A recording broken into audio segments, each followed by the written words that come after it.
Alright guys, sorry for the delay, some stuff just came up, so now I'm finally able to do it. This is one of the videos I said I was going to do, like, back a month ago when I started doing my video game rant stuff. Remember, like, a month ago I did my stream, not my stream, my video, where I talked about all the video game consoles, when I got them, what I think of them, and all that. And then I did my, top 10 video games by all-time playtime and stuff like that. Well, this was the next video on the list I was going to do. I am going to stream, going through my list on Playnite, which is an app that lets you track, you can add games on and track time and all that. Kind of like this playtime tracker on Steam, for example. But this one goes much further and is much better. I've been doing it using it since November. And I've been putting just every single game I could think of as I've played them and remembered them over the years. And I still haven't even put all the games on there, which is unfortunate. But I can't think of any more at the moment. And I kind of wanted to do this for a long time, so I kind of want to get it done with. As right now, I just added some games earlier ever since I announced it earlier. And according to the list, there are right now 367 games that I have on here listed. And I'll review every one of them, or at least most of them, since some of them I'm not going to review yet since I haven't played them long enough. So, of course, before I begin that, I wanted to show maybe there's the rules I'll be putting down for, like, reviews and scores and all that. So let me flip it over right here. I just wrote this down earlier. So on the app, you can do a score from like 0 to 100, which I'm going to be doing. And I'm not going to do like just some random number. I'm only going to do flat numbers, multiple fives, like 70, 75, 80. Now, if I think a game is like in between, I was going to do like 72.5, 77.5, but I did a test earlier and I found out you can't do decimals in it. So you have to round up. So 72.5 becomes 73 and 77.5 becomes 78. So those are like the review numbers I'm going to be doing, like 0, 3, 5, 7, 8. Alright? And 70 is passing. That means the game is good, at least. Anything below is not good, depending on what it is, which you'll be seeing later on as we go to it. Now, I'm going to be very loose, though, with my hundreds and zeros. I'll put out 100 if I think a game is perfect or it overrides anything wrong with it. But likewise, I will put down a 0 for something that I think is just trash. And I don't care if like people say you only should give zeros to games that are like broken, like literally broken. No, I don't agree with that. I will put down zeros if I think the game is bad. Period. And I know for a fact there are going to be probably some games on this list that are zeros for me that is probably going to trigger a lot of you. So get ready for that one. That'll be really funny. But I have my reasons why they'd be 0 or 100 and whatever ranking they are. And I also forgot to mention, since I didn't have enough space for it, I am not going to review game and give a score for games that I either have not played yet, because I actually have games on here that I have not played at all that I got but just never played yet, or if I have not played them enough to, I think, give them a fair chance. Alright, so with that out of the way, let's go see if this works. There we go. As I'm streaming from my Alienware, there's my Playnite list, as you see. See, I remember I showed you all before my top 10 game lists, like Man 09 to MTM2 up here. So it has the name of the game with their box art, which I put up here, the date that the games came out, like their genre, when I last played them, how long I've played them. The library, this is like irrelevant. How many times I've play counted them, which I've added on since. The date when I first got them, which a lot of cases are usually estimates since I don't know exactly when I got them, and the date when I last changed anything. Alright, so, and of course the score is not here, so like I gotta go into edit category and put it right here. So that's what we'll be doing.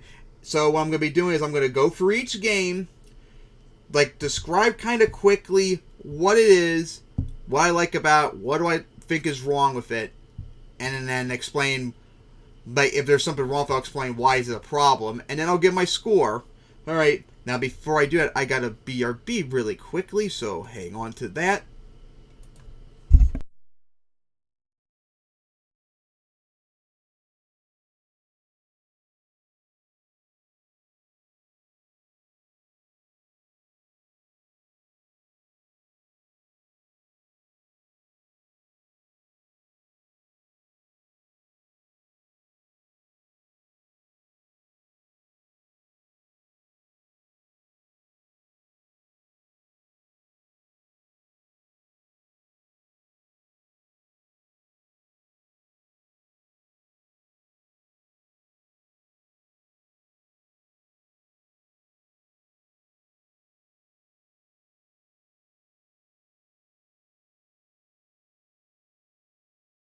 Alright, now I'm back, go back over here.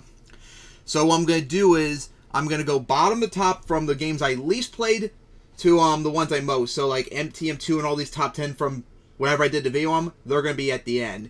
And there are 360 something games I have to do. As you see, this list goes forever. And this is not even all the games.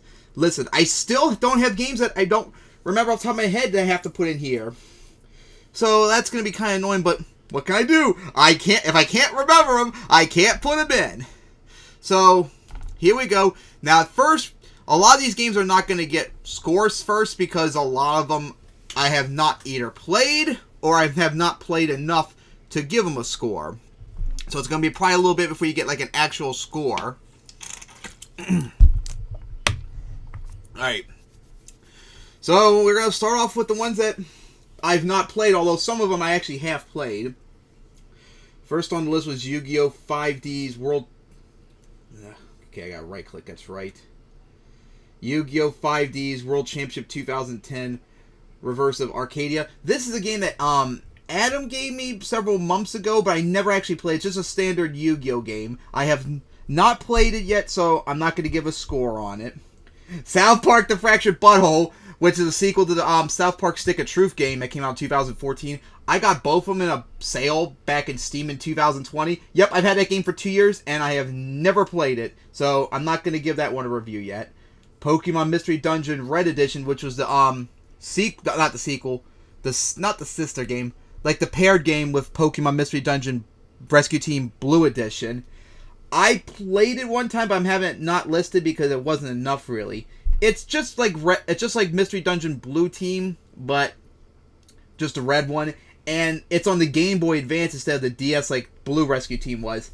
I have a feeling that it might be a little bit worse because the controls on the DS have like direct, analog controls, directional controls where you can use the stylus to aim you in diagonal directions, whereas the Game Boy Advance version would not, and I have no idea if it would actually have diagonal controls on the Game Boy Advance version, so that might make it worse, but I have not played and I don't remember, so not going to give that a score yet. Alright, now here's one, although it says I never played, that's not true, I have played it, it just hasn't officially gotten to an hour yet on my Switch. And it's Mini Trains. It's a puzzle game where it involves model trains, where there are puzzles where you have to like make a track setup for the model trains, where you have to get like pieces on a map and then lead the trains back to their stations without them crashing or anything like that. It's pretty simple, but pretty complex at the same time. And even though I've only played it for less than an hour, it was actually pretty interesting. But it's like it was only like, I think, not even $2 on Switch. So, pretty simple, so you know what? Pretty complex and interesting as it is, I'm going to give it a 70. So, passing. There you go. First score tonight, and that's the highest number to beat. Alright, Junkyard Builder, game where you manage a junkyard. I have not played that yet, so no review on that. Grand Prix Stories. This is a lot of games from Cryosoft, which do a whole bunch of like business simulations. I got the demo of this on the Switch, but I have not played it yet. Now we're going to get into the games that I officially have played at least an hour. First off, Yu-Gi-Oh! Master Duel, which is a new Yu-Gi-Oh! Game that came out. I tried playing this game so far 2 times. The first time I tried playing it, I was out in Delaware and I didn't have internet and it wouldn't work, so I guess it's a game that requires internet. And the second time I tried to play for 2 minutes, I had to do all this. I had to put in like all this information. Like, did you watch the Yu-Gi-Oh anime? Have you played the card game before and all that? Like, yes. I've been involved in the Yu-Gi-Oh community since it came to America in 2001. And then as soon as I did all that, okay, let's do a tutorial on how to play the game. Like, no.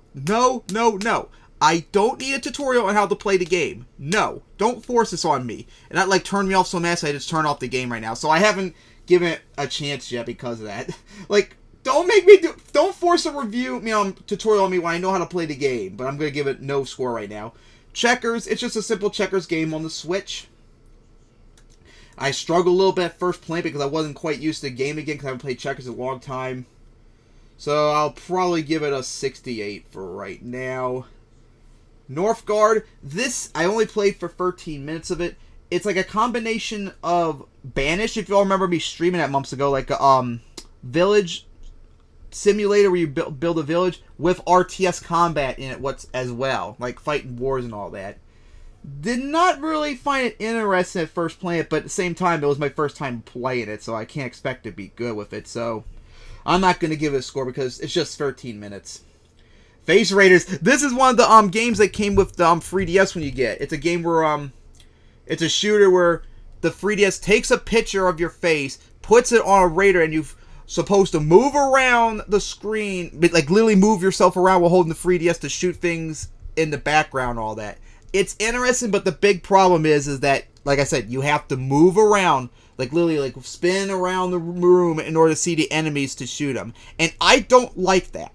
I don't want to play a game where I have to like do like motion controls or move around or anything like that. I just want to sit down and just play it. But it is an interesting game nonetheless. So I'll give it just a 68. If it wasn't for that terrible controls, I would give it a passing grade. Even though I've only played for 14 minutes, I played enough. I think it's enough to give it a fair score because it is a short one. Steel Diver Sub Wars. This is a game I got on the 3DS for free back in 2014. I literally do not remember playing because I only played it one time for 15 minutes, and that was back in almost 6 years, 8 years ago, as you could see. I think if I remember correctly, it was like a game based on submarines and be like the Battleship board game. But I don't remember, so no score for it. House Builder First Job. This was a free game I got on the PC on Steam back in September. It was kind of like House Flipper, that game where you go around like working on houses. I've streamed twice on YouTube. But this one, I don't know what it was, but I had to make an igloo, and I had to make it like really quick or else you freeze to death. And oh my god, it was like really complicated. Like, the build blocks of ice for it was not simple. Kept freezing it to death and all that. Like, I just did not have a good time playing it. Plus, it kind of lagged a lot, too, when I played on the desktop. But, too short, so I'm not going to give it a score. Oh, Legend of Zelda the Wind Waker, I think it was. It was one of the Legend of Zelda games that came out in 2002. I only played the demo of it, though. I never played the full game. Don't really have much interest in it, though, so no score. Legend of Zelda: A Link to the Past. This is one of the games that came out. I played on the Switch Online membership account. Lets you play NES and SNES games. So this is one of only 2 of them I've played. Played for 18 minutes. Again, no score because it's too short. Hey Pikmin. This is a demo I played of Hey Pikmin, which was the last game right now in the Pikmin series, which you've seen me all film a YouTube series for the 1 and 2 games. This one, however, is completely radically different from the other Pikmin games, where it's kind of like Super Mario Bros., like a platform where you throw Pikmin to like reach stuff and all that. I did not like that whatsoever. I don't like the deviation for it. So I'm actually going to give it a score, even though I've only played the demo for 19 minutes. Did not really like it, a 50. Alright, so that's the lowest one right now. Mini Golf Adventure. It's one of the games I just got recently on the Switch. At first, it kind of plays a little bit like Golf with Your Friends, but it's not as good. 23 minutes, and oh my god, the AI in this game is so incredibly stupid. I was doing a game where the courses are like really complex, like they are on Golf with Your Friends, but the AI is so retarded they literally keep making the exact same shot over and over again, even though it does nothing. So I like win every time by default. Not really good. Not as good as Golf with Your Friends, but I'm not going to give it a score yet because it's too early. Super Mario Kart. That's the other game I played on the SNES because of that Switch Online membership. And it's the first Mario Kart game, too, that came out in 1992. It's okay, I guess, but I've only played a little bit of it, so no score. Too early to give it one. Alright, next up is Simple Dominoes, which is, now, we called it, my mother's side of the family, Mexican Trains, but apparently it's just called Dominoes everywhere else, where it's kind of a difficult game to explain involving the dominoes, where you have to, like, match up the numbers on each end of the dominoes and all that, and be the first one to have as few, have to run out of dominoes, and whoever has the lowest score wins and stuff like that. It was actually pretty, there's, like, different modes on the Switch game. Some of them are really challenging, but other ones are pretty interesting. And the game itself is fun, despite the little time I play it, so I'll give it a score of 68 for right now. If I play more of it, it'll probably get higher. Demolish and Build's like a very simple, like, business simulator where you run a demolition company. Too short, though, to play, so no score. Coloring Book is just a coloring book. Like, that's it. It's just a game where you just color stuff for free on the Switch, so just give it 65. Because some of the controls on it are kind of not good. But it's still interesting nonetheless. Train Sim World 2. It's a game where you simulate running trains. I have not played enough, so no score. Car Mechanic Simulator where you run a car mechanic. Too short to score. Madden NFL 22. I got this game. I never played yet. All I done so far was just to see if it could work on like my desktop and my dad's laptop. And it won't load up for... Well, it's a weird thing, because ever since my graphics card died for Madden 21, it literally won't load whatsoever. The game will not load if I press on Steam. It doesn't load up on here at all. On 22, on the other hand, it has loaded on my desktop, and I actually got past like the screen where Brady and Mahomes are at, and got to like the practice screen that does when you first play Madden, but after that I can't get past it on the desktop. It won't let me get past it. My dad's Alienware thankfully does, but I have not played it yet, and in order to play it, I have to get out my dad's laptop, and I don't want to do it that often. It's not that easy to get out, so no score for it, sadly. Hope to eventually play it. Krytika Reboot, which is a free-to-play MMORPG action game, kind of like Onigiri, but way more like fighting, like physical fight instead of like Japanese RPG. I've played it since January 2020, but I've literally only played 36 minutes of it for some reason. But it's okay, but I don't feel comfortable giving it a score yet. Captain Toad Treasure Tracker. Now, this is a spin-off from Super Mario 3D World. Any of you remember when I streamed that back last summer? Well, in the game, there was an extra like mini game in there called Captain Toad, where you have to play a Captain Toad, where you have to go around this like square grid, like rotating with the camera to get 3 stars and such like that. And it was so popular that it actually had its own spin-off game that it made for the 3DS. No, Wii U, I mean to say. And then they ported it over to the Switch, which I got recently for. It's a very simple one, but it is really, really good. And they made them pretty complex, too. I haven't played it enough, though, but it's really, really fun. So, you know what?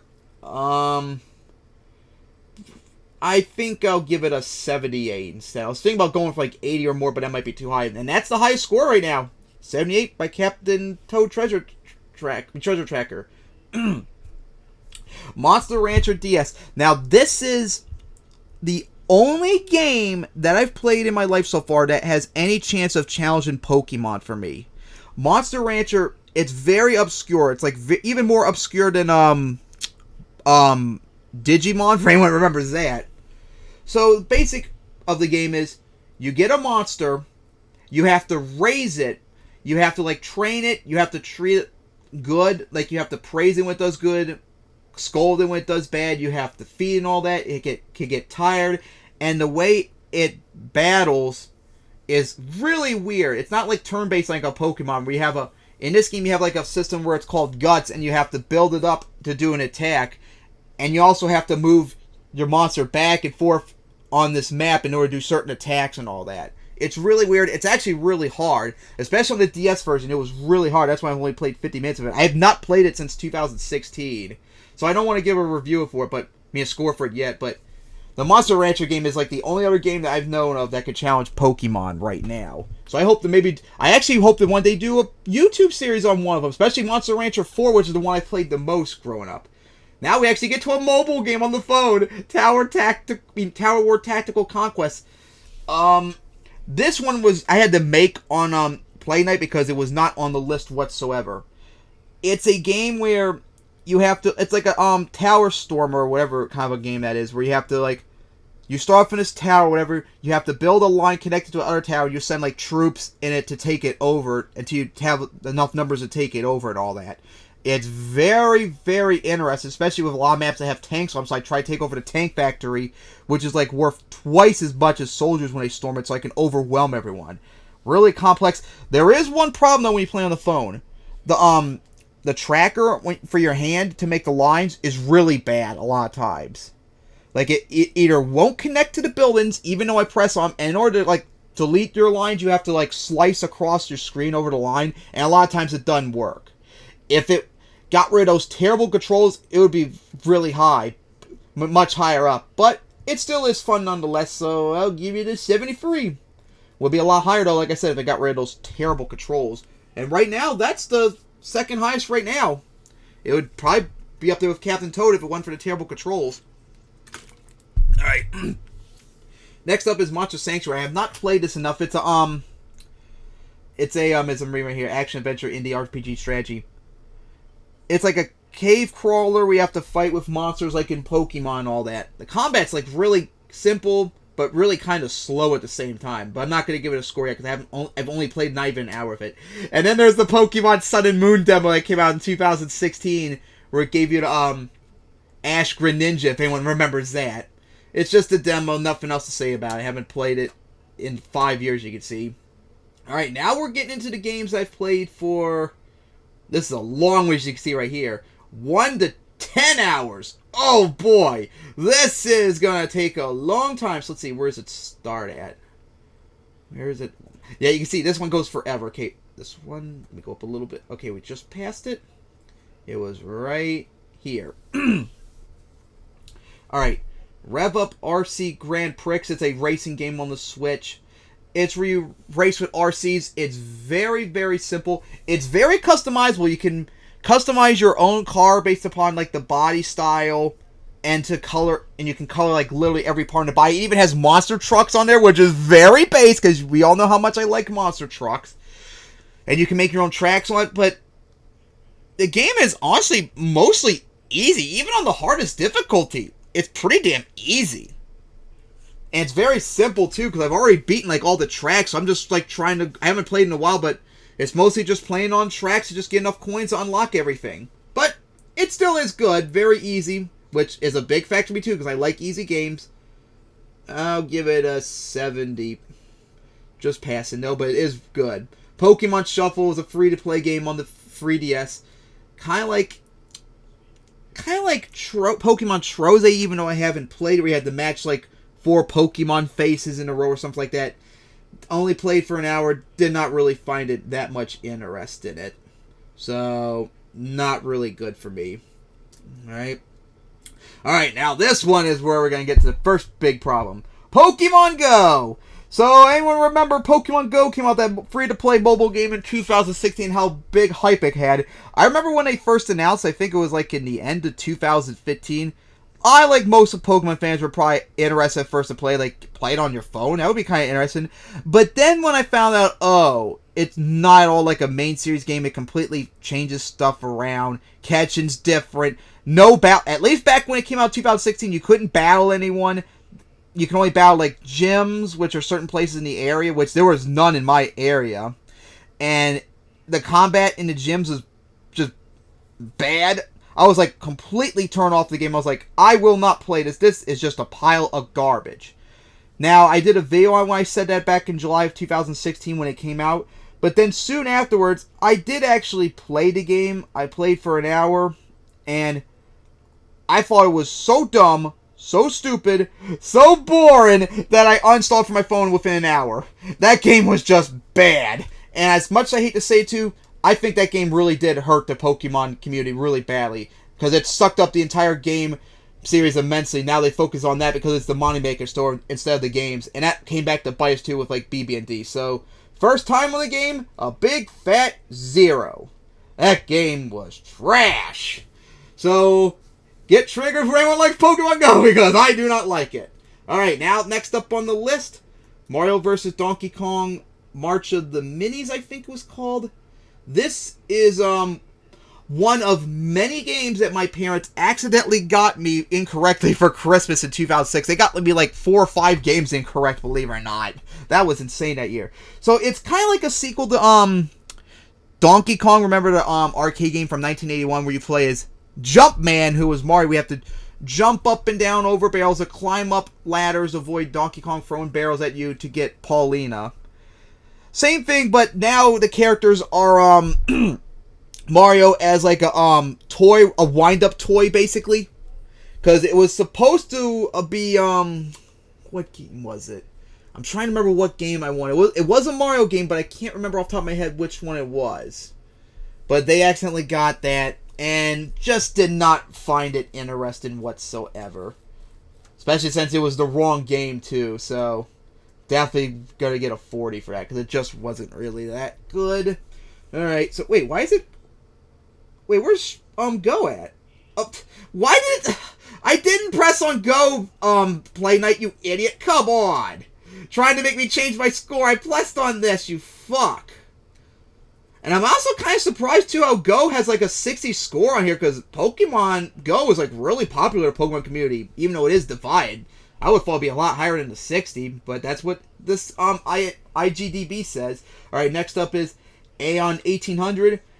It's a, like a city simulator, like I mentioned earlier, and it takes place in 1800, so it kind of has like a lot of Vicky 2 vibes. Build a city, trade and all that. They're supposed to be battling it, but I haven't gotten that far into the game yet.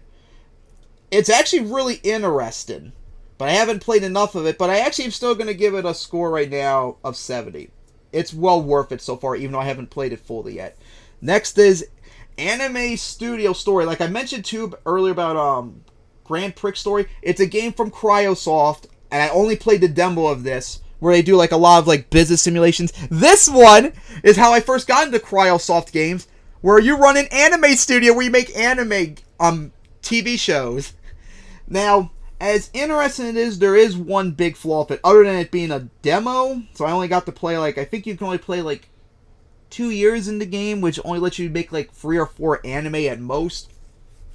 The big problem with it is you have to make characters for anime, which fine within itself, but the problem is it already has like characters like pre-made for you and you have to use them, and I really don't like that. Maybe it's just a demo, but I don't like the idea of like having to use pre-made characters and then just like try to like force them into like plots that don't make sense to me. It would be better if it just let me make my own character and I just do with what is. Now, you can make your own characters, but they cost a lot of in-game currency, and I mean a lot.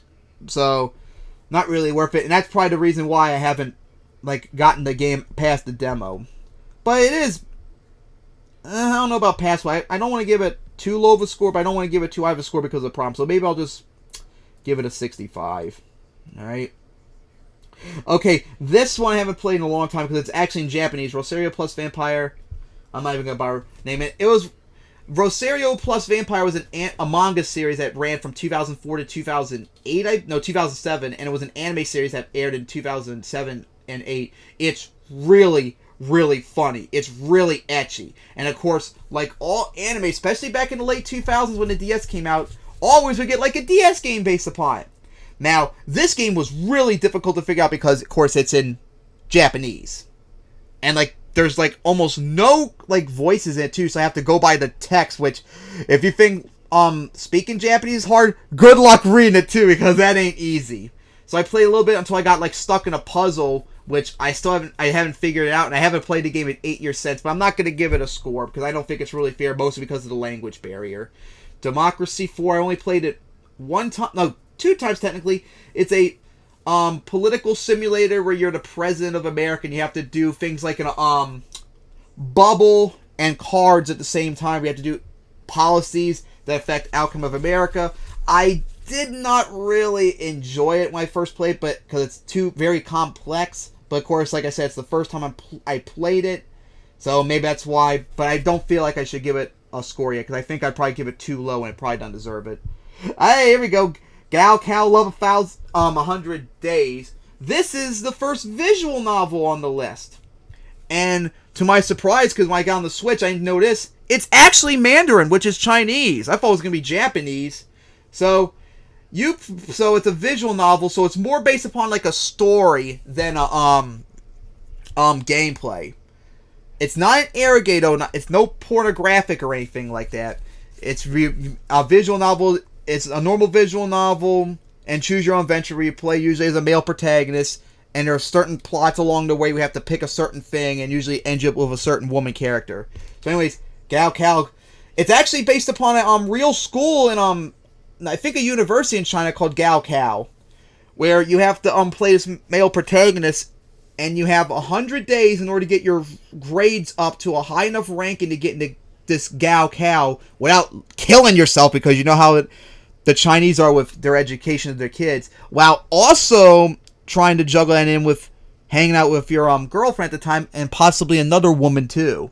So it's like a very difficult balance and effort. I haven't played in a while because it's mostly story, but hey, at least one good thing about it is I learned some Mandarin along the way too.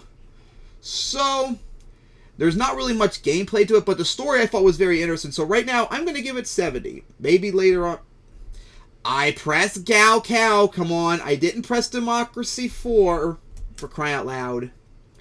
The story is very interesting, and it's also on Steam too if anyone wanted to play it. But like I said, there's not much playing. It's just a story. You just go along and read it. Hey, maybe you could learn some Mandarin though, like me. Chess Royale, I played it with Group Game Night before. It's a chess game. I like chess, but I suck ass in it. And I'm so bad that I can barely even beat level 1 difficulty. And on level 2, I got roll stomped. That's how bad I am. And the AI on here on level 1 is even worse than me. But I haven't played in a while, but it is addictive fun, especially since I played that much of it compared to the other board games for the Switch. So, giving it a 75. I suck at it, but I like it. My Universe, Puppies, and Kittens. It's a Nintendo Dogs, version, update for this game where you adopt pets. In this case, cats, too. Dogs and cats. And it does remind me a lot of Nintendogs, where, feed them, give them water, play, take them out for walks and stuff like that. There's no, competitions to make money or anything like that in this one, so that's a little bit of a downgrade in that regard. Now, the one thing I haven't played in a little while, so I'm curious if it has the terrible time mechanic that Nintendogs did. But I haven't played in a while, so I'll see when I play it again. Because I hope it's not going to be like that time crap where if you go a few days without playing Nintendogs, oh god, your pets will run away because you didn't feed them in any recent days or anything like that. But it is interesting, but right now I gotta give it a 68 until I play more of it. Alright, here's the oldest one so far on the list. Simcity, which came out all the way back in 1989. I played it one time. Simcity is a game where you run a city. I only played the original one time, and of course I played SimCity Free a lot, so I fell right into figuring out SimCity easily. It was pretty easy, but it was too short to give a review of it yet, so I'm not going to do that. Tropico 5. Tropico 5 is another city sim. It's kind of like a nation simulator instead, where you run. It's a long series too. It's up to 7 or 8 now, I think. This game came out in 2014. I haven't played it since 2015 though. I played a demo of it, not demo of it. They had it on Steam for free for a week or so, and I played quite a lot of it. I got the game, but I have not played it yet. But you run as a dictator on a Caribbean island. And this one kind of takes place in the Cold War, so you kind of have to align yourself with America and the Soviet Union, so you have to worry about coups and all that. The little bit I played of it, it's very interesting, and it's really funny too, with the Cold War aspect to it. It has a lot of humor in that regard. So I think I'll give it a passing grade of 70 right now, at least. But I need to play more, and I'm probably going to give it a higher score later on. Startup Company, it's a business simulator where you run a PC startup company. It's really, really complex to build a site on there. there's like so many components you have to make. Like, it's hard to keep track. It honestly might be too complex for me. Like, it makes it kind of difficult too. But, unfortunately, I might have to give it a low score because of too complexity at the moment. I think I'll give it a 65. Maybe if I do a new game, because I played it on normal, maybe I need to play it on easy. That way I can have more money, or maybe have infinite money so I can understand the supply chains for it, because it's really, really complex. And this is why I just played last night too, Ed and Eddie, The Misadventures, as I'm a huge fan of Ed and Eddie. That show on Cartoon Network was so awesome growing up. So anyways, this is a it came out for multiple systems. It came out in 2005. I wanted to get this game so badly when it came out in 2005, but sadly I never did until this last July. So, Ed and Eddie's a cartoon show on Cartoon Network when it used to air from 1999 to 2009, where it follows three kids named Ed, or as we call him, Double D, and Eddie, as they try to make all these stupid scams to scam neighborhood kids in their cul-de-sac that they live in to get money to get jawbreakers. And that show is so fucking funny. Oh my god, Ed is so dumb. Oh my god, it's so great. I need to watch that again. Now, I've played very little of it, but I just played it last night. I made the Forest 2 in that game, and I have to say, now, comedy-wise, it matches Ed and Eddie perfectly. Literally, like, every single second, especially every time Ed said something really stupid, I busted out laughing. But the graphics too match the characters too, with like the wobbly effects, because they were animated with the wobbly lines and all that. So that's good, although it kind of looks a little weird at times with them being 3D models.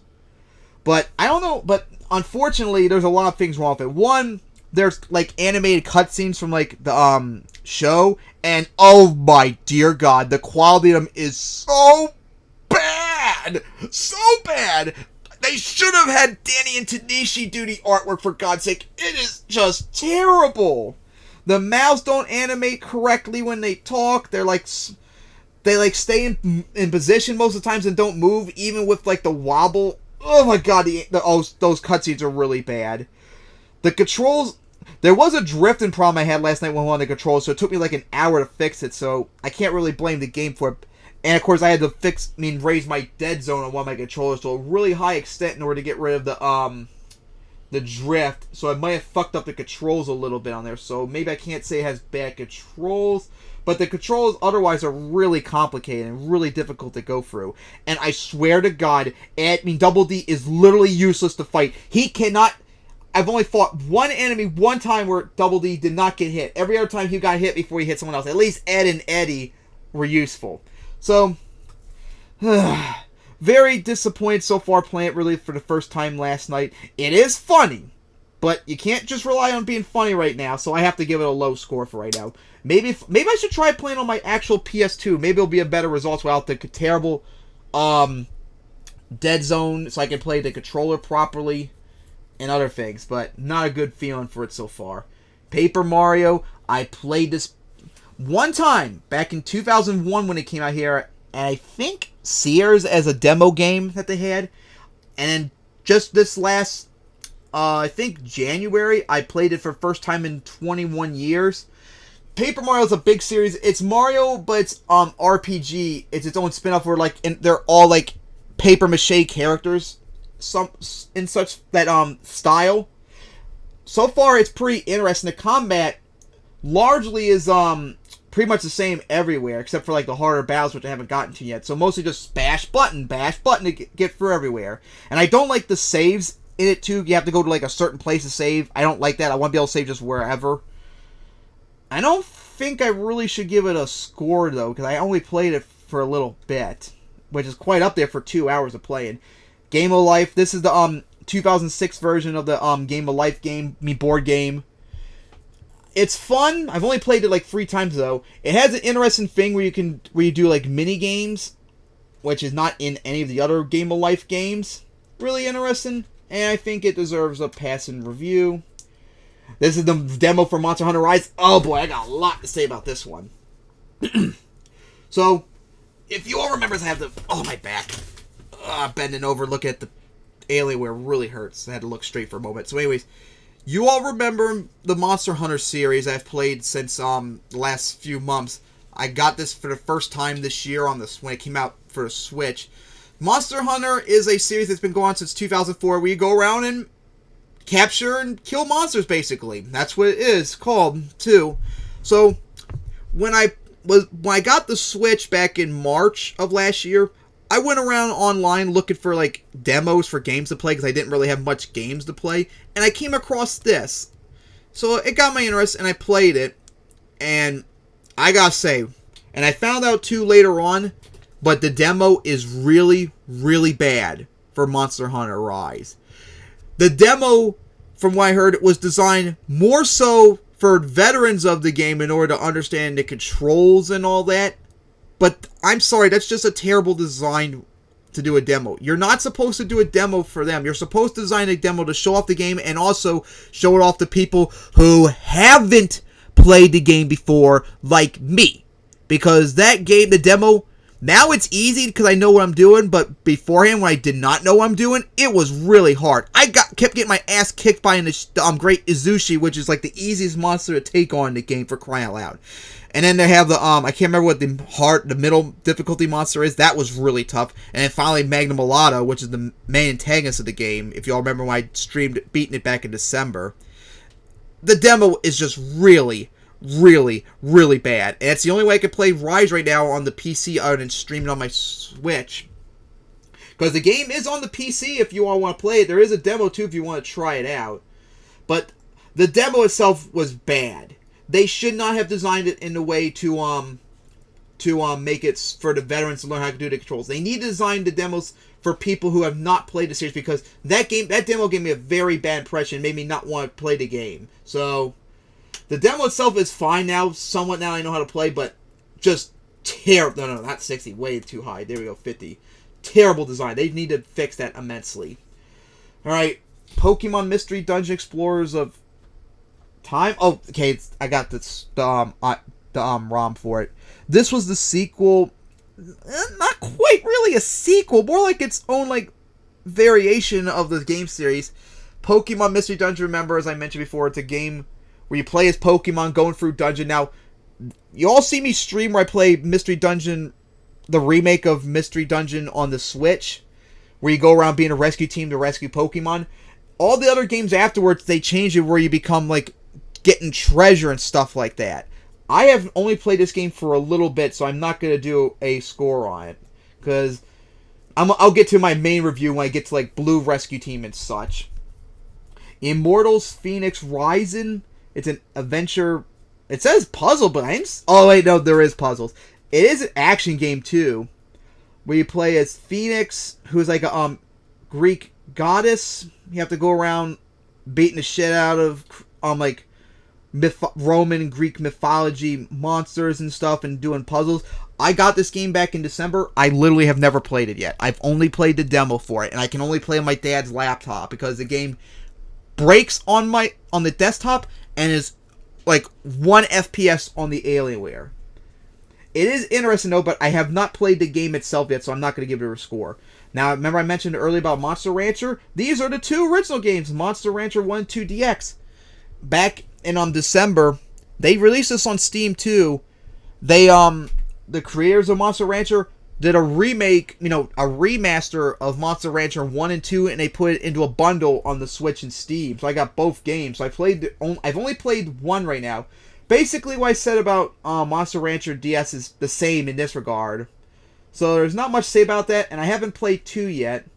So this one, though, I think I feel more comfortable giving it a score, but I'm probably going to give it a lower one right now because I've only played a little bit of it.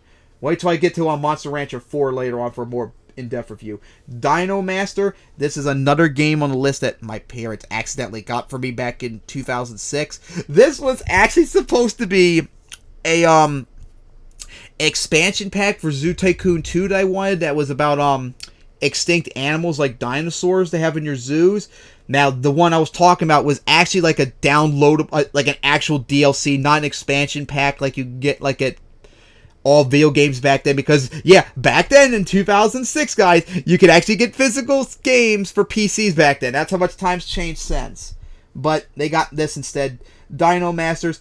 It's a puzzle like RPG game on the DS where it has two different phases to it. First, you go around, you have like a few amount of lives. We had to go around on this grid, form in a line to cut out pictures on a map in order to get fossils of dinosaurs. You have to like complete like a good chunk of the map in order to get it.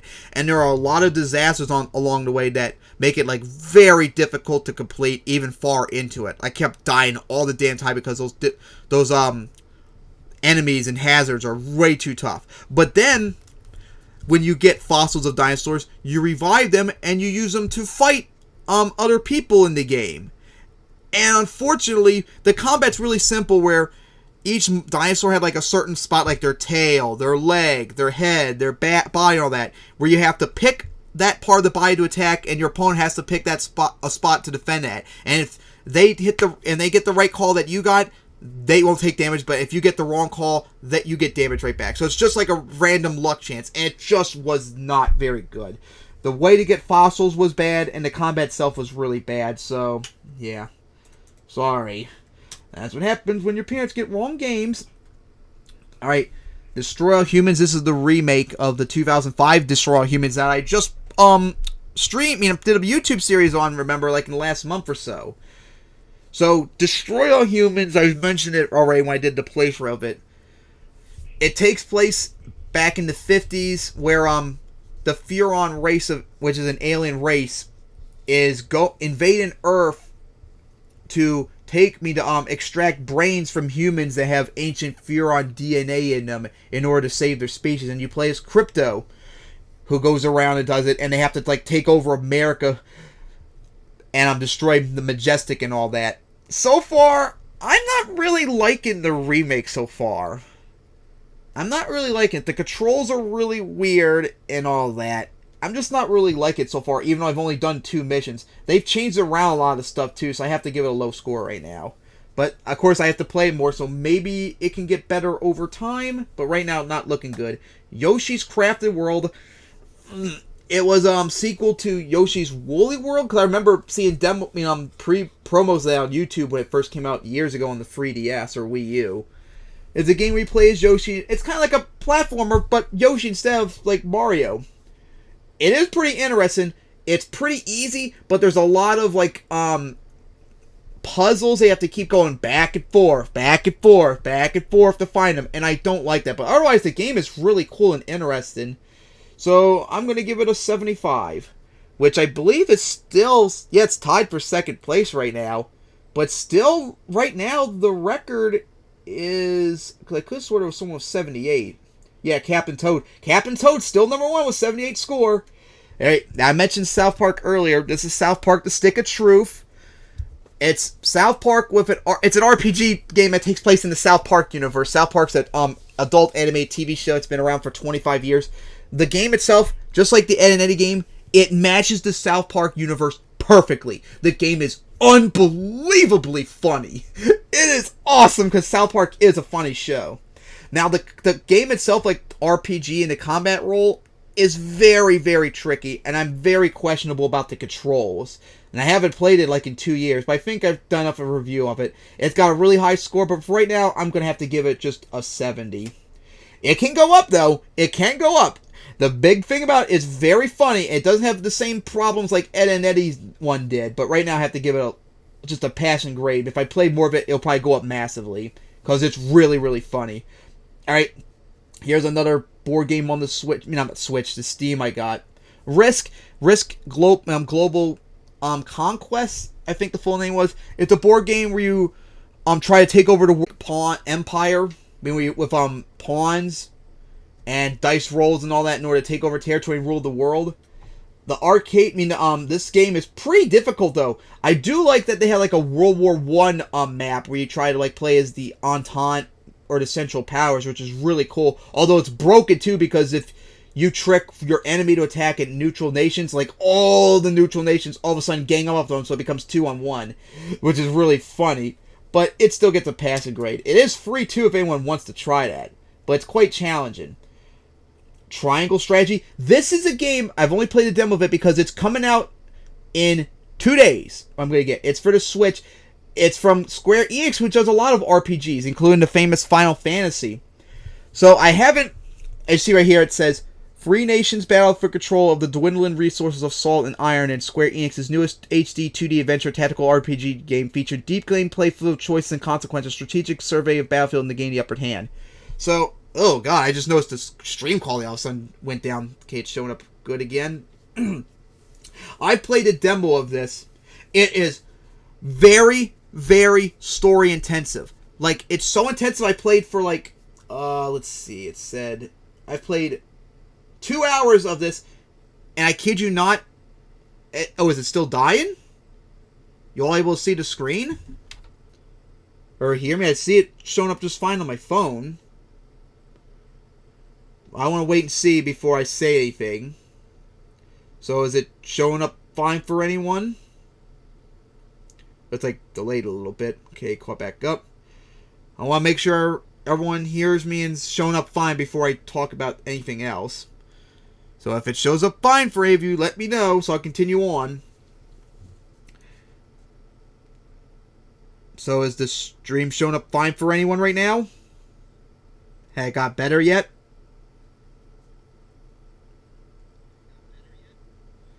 Because I just lowered, I rose the, okay, good, because I just rose the volume on my phone. I just heard my voice right there. Alright. So anyways, as I was saying, this game is very, very story intensive to the point where I've only actually did 2 gameplay things twice. A battle and move my character around. In those 2 hours of playing. This game is extremely story intensive. And it's a combat game where you have to, it's like tile based. Where you have to put your character on a certain tile, judge the attack trajectory and all that, see how much, how far you can reach and all that. It's very interesting, but I find the story more interesting. Now, it has a weird graphic display with it. It's 2D characters like video games like in the early 90s, which, although looks cool, I don't think it goes well with this kind of a game, especially since it has 3D like models in the background. So the characters are like 2D sprites from the 90s with an actual 3D background, and it just doesn't sit right with me despite looking really good. Each character, when they talk, they let you see like a profile card of them, which the artwork of them looks really good. I think if they did something like that instead, that would look really better for the game. Now, I'm not going to give a review of this yet because it hasn't came out yet, but all I can say is right now, I really did like the demo of it so far when I played it. The story was really, really good. But there's not much gameplay to it yet, though. Alright, Crusader Kings 2. This one's going to definitely trigger a lot of people in the Paradox community. So anyways, Crusader Kings 2, it came out in 2012. It's one of like the 4 main games in the Paradox Studios, which makes the Victoria 2 game that you all see me play a lot. There's 4 games based upon it. Crusader Kings, which is like the oldest one of the games, that starts from like 800 to like the 1400s. Then Europa Universalis, which is 1444 to 1821. Then Victoria from 1836 to 1936. And finally Hearts of Iron 4. I mean, Hoi 4. Hearts of Iron, which is 1936 and 1948. So it's kind of like Victoria 2, but takes place in the 800s to the 1200s. Now, the game, I've only played it for a few hours, and it's free, thankfully, at least when I was able to get it for free. It's really, really complex. And it's really hard to figure out. And another problem is that the game just doesn't interest me like the other ones, is because this one involves like keeping a family dynasty going. So it's not like you're leading like a single nation to greatness. You're like every province of a country you build up, it's like multiple kingdoms into one, and you have to like keep your family happy or else they might revolt and kill you and stuff like that. It's just, that's just like not interesting to me compared to the other free games in the series. So even if I did figure out, I don't think I'm going to really like it in that regard. So this is going to really trigger them up. I'm going to have to give it a 50 right now. Maybe if I understand more, maybe I'll give it a little bit higher. But I don't think there's any way it's going to salvage it for me, because that kind of game style just does not interest me. I don't want to like build like a family dynasty. I want to build a damn nation, for crying out loud, into like a nation state, which EU4 and Vicky 2 can do. Alright. So next up on the list, GTA Vice City Stories. It's the prequel of Grand Theft Auto Vice City, which takes place 2 years beforehand, and you play as Victor. Yeah, Victor Lance, who is the brother of Lance, who is your partner and an eventual antagonist in Vice City when you play as Tommy, and how he built up his drug empire before he got killed at the beginning of Vice City. I remember when it came out for the PSP in 2006, I literally only played a little bit of it. I could not get past the second mission because it was like too complicated. And from what I found out too, it has like a drug empire like angle to it, which is interesting, but at the same time makes it sound really hard. I do plan on doing a series on this for YouTube when the time comes around, but so far I did not like it at all really when I played it when it came out in 2006, so I'll give it a 60 only because at least it had good lore, because I like reading the story of Grand Theft Auto and talking about like the lore leading up to Vice City, because I love Vice City. And oh no, my heart just broke just seeing that name again. Oh no. Command and Conquer Fort Tiberium Twilight. I'm about to cry thinking of this. Oh god, here we go, the pain begins. Oh god. So anyways, oh god, Command and Conquer for Tiberium Twilight was the last game in the Command and Conquer series, which I'm a huge fan of, watching my dad and uncle growing up playing it. It's the sequel to Command and Conquer 3 Tiberium Wars, and it's a real-time strategy game where the basic premise is you have a base, a military base, you build it up, go collect resources to build up an army, build up the base, and go fight your opponent and destroy their base. That's the basic gist of this. But, oh god, it hurts just thinking of it. Oh god. This game literally just killed the Command and Conquer franchise. Oh god. And this game single-handedly made me hate EA forever too when they did that. Killing the series. The problem is that they literally changed the gameplay of it to no longer even be an RTS. So instead of, like I said, going around building the base, collecting resources to build up an army, the resource in the game series of the lore Tiberium is gone. So instead, it rotates. You have a mobile like construction yard where you build 3 types of units: offense, defense, or strategic or something like that. You have to rotate between them. You can build up to 50 like units for free, and it's just about going and destroying people and no like strategy whatsoever. The plot was like terrible. They butchered the Tiberium lore to the point where it can't be recovered, since this was the finale of Tiberium. It requires online all the time to play, and if you can't have internet, you can't play it whatsoever, even though this is also a single player game, except where you can only play it as multiplayer in order to have any chance. I couldn't get past the first mission because it was so fucking bad and hard and all that. Oh my god, this game is just fucking trash, and it killed the Command & Conquer franchise, and it well deserved. See, even the Command & Conquer community overwhelmingly hate it. That's how bad it is. It is just a pile of dog shit, and it killed the Command & Conquer series. So much that we hope as long as EA owns the rights to it, we hope there's never a game Command & Conquer ever since. And like I said, 12 years. We've never had a game Command & Conquer since those 12 years, and it's because of that game and EA. That game, oh god. And this is why I tell people in the Pokemon community why you can't accept trash like the games lately they've been making for the main series games. Because I don't want Pokemon to become Command & Conquer, as I keep telling people over and over again. You have to have standards where you say no. Oh my god. I am so glad I got past it. That hurt my heart so much just thinking of it again. Now to lighten up the mood again, with a new game recently that came out. I mean, not came out, that I just started playing. Yes, they do. But they literally killed Command & Conquer. There's been no game of it in the last 12 years because it's just that bad.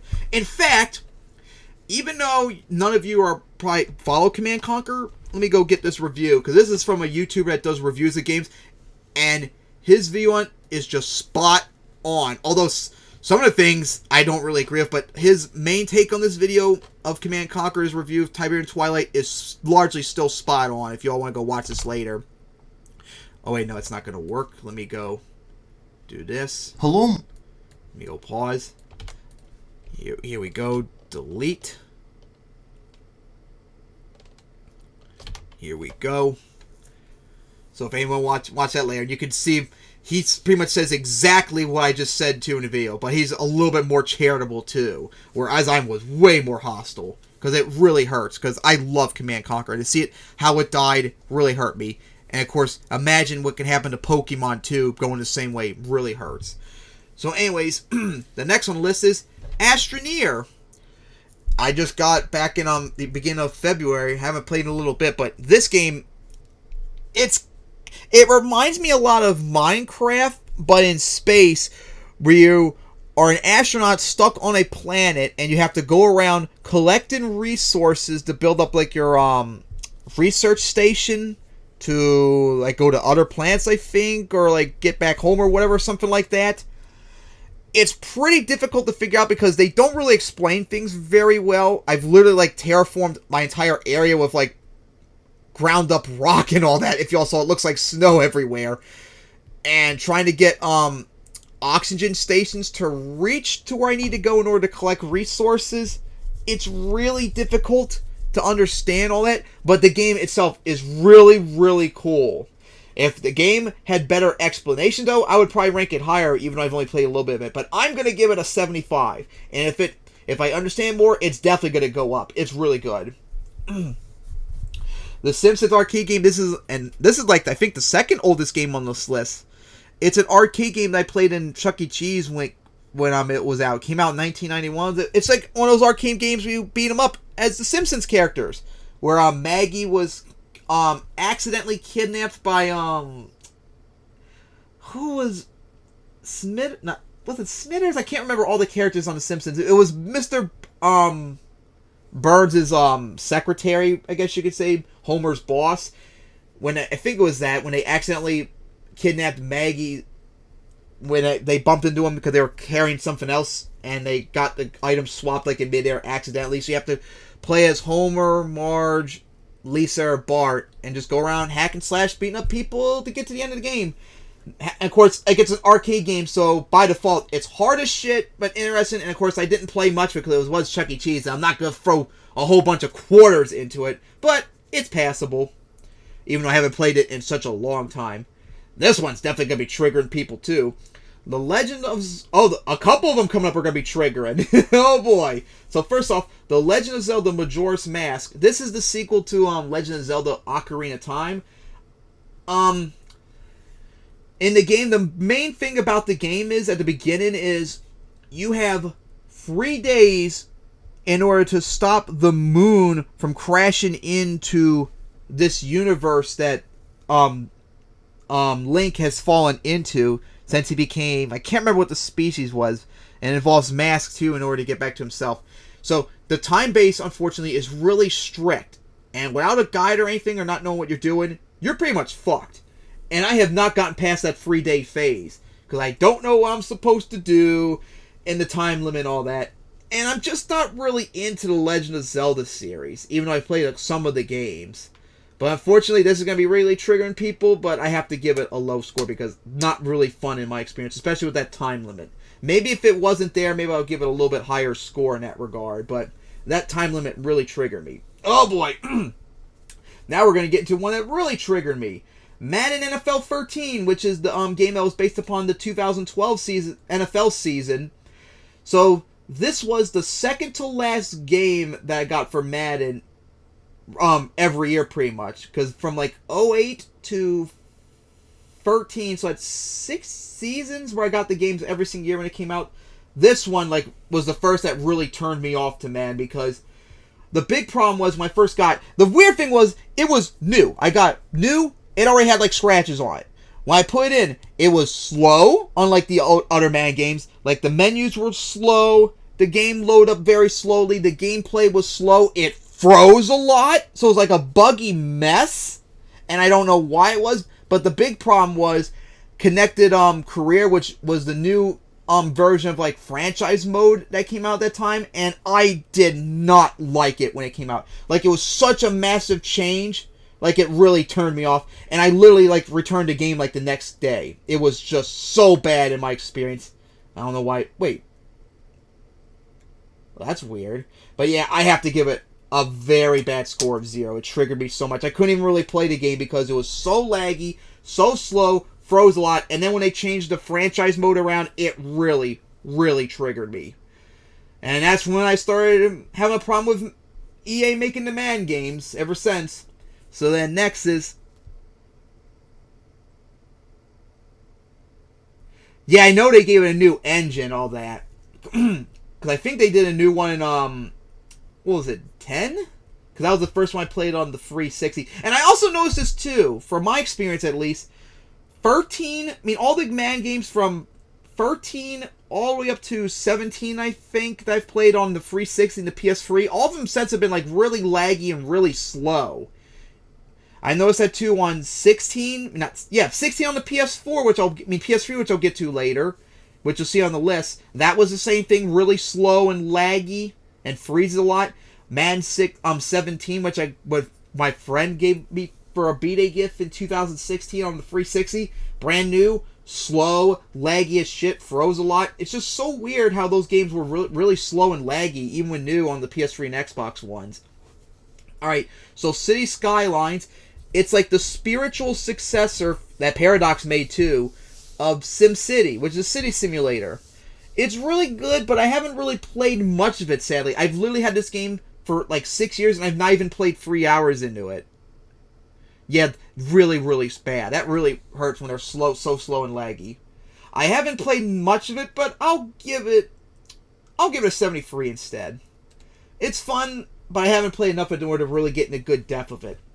This one I played a lot earlier today. Monster Hunter Generations Ultimate. This is the oldest Monster Hunter game I've played. It originally was a 3DS game that came out in 2015, but then they ported it over to the Switch in 2017. I played it. It's pretty different from Monster Hunter World and Rise that you've seen me play on YouTube, where the maps are different. Like, it's not one whole map. Each map, or at least the map I'm on right now, it's like 11 separate maps that you have to travel through in between, which I'm not really a fan of. Items on there are not as good as they are in later games. Like the whetstone, which is an item that you use to refix your weapon after using it. It's a one-time use thing, and after you use it, it dies. So you have to like keep buying them over and over again instead of being there automatically one time at the start of the game, like in later games and stuff like that. The combat is kind of weird because I used a horn, and that thing cannot hit anything from afar, which is really annoying. So, like, I keep swinging and think I'm going to hit, but nope, don't hit. And I fought one monster one time when I first started playing. I got my ass kicked really badly. And I haven't found a monster yet because this game seems more about, like, collecting items more than fighting monsters.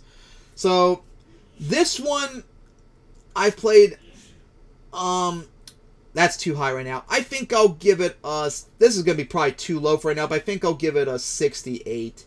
It's definitely the lowest one for the Monster Hunter games right now. Maybe when I figure it out more when I fight an actual monster, maybe I'm sure it'll go up, but right now I have to give it a pretty low score. Oh boy! Here we go! Pokemon Let's Go Pikachu and Eevee, the demo. I had to put this in earlier today because IGDB did not have it on here, so I had to make it one myself. It's the demo for Pokemon Let's Go Pikachu and Eevee.